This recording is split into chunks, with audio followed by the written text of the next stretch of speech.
Jeudi 24 juin 2021, chers internautes, bienvenue à cette autre édition de la revue de presse sur JDC Plus TV. On parle investissement pour ouvrir. Le richissime homme d'affaires nigérien Aliko Dangote était hier au Palais de l'Unité. Cameroun Tribune nous informe qu'il est allé remercier le président Paul Biya pour le soutien et les facilités apportées dans le développement de ses activités au Cameroun. Tel que souligné par le quotidien à capitaux publics, le PDG du groupe Dangote a annoncé qu'il entend étendre ses affaires dans le secteur de la production pétrolière et du gaz. Pour tout savoir sur ce qu'ils se sont dit, lisez la page 2 à 3 de Cameroun Tribune, parution de ce jeudi. On poursuit avec La Voix du Centre qui titre « Crise humanitaire dans le Nord-Ouest ».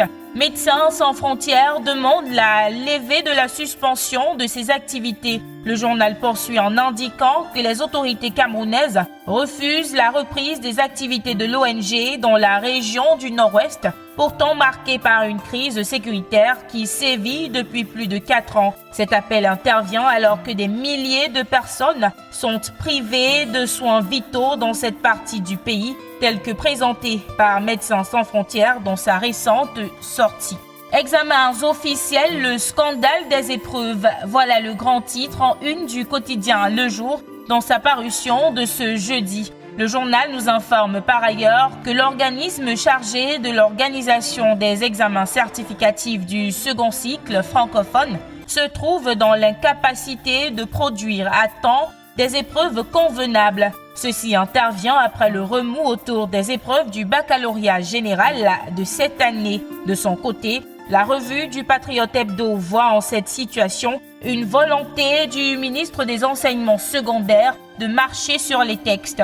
Il écrit ensuite qu'alors qu'on attend les programmes d'enseignement devant révolutionner le système éducatif camerounais, Nalova Lyonga foule aux pieds les décrets du président de la République au vu et au su de sa hiérarchie pour contrôler les jurys et même le conseil des examens chapeauté jusqu'ici par l'Office du baccalauréat du Cameroun, mettant à mal le sous-système éducatif francophone. Ça, c'est en tout cas selon la revue du Patriote Hebdo qui propose ample information en page 3.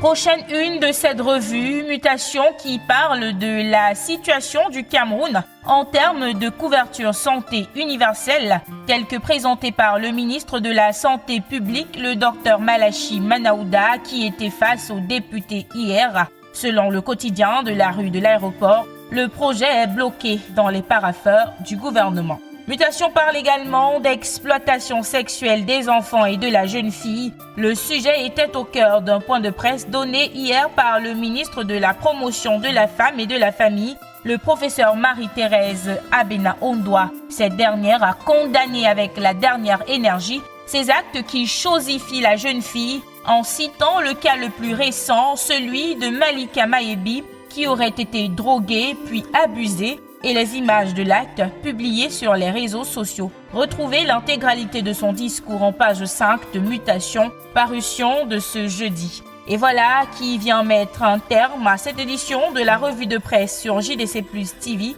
De votre attention, merci. À demain.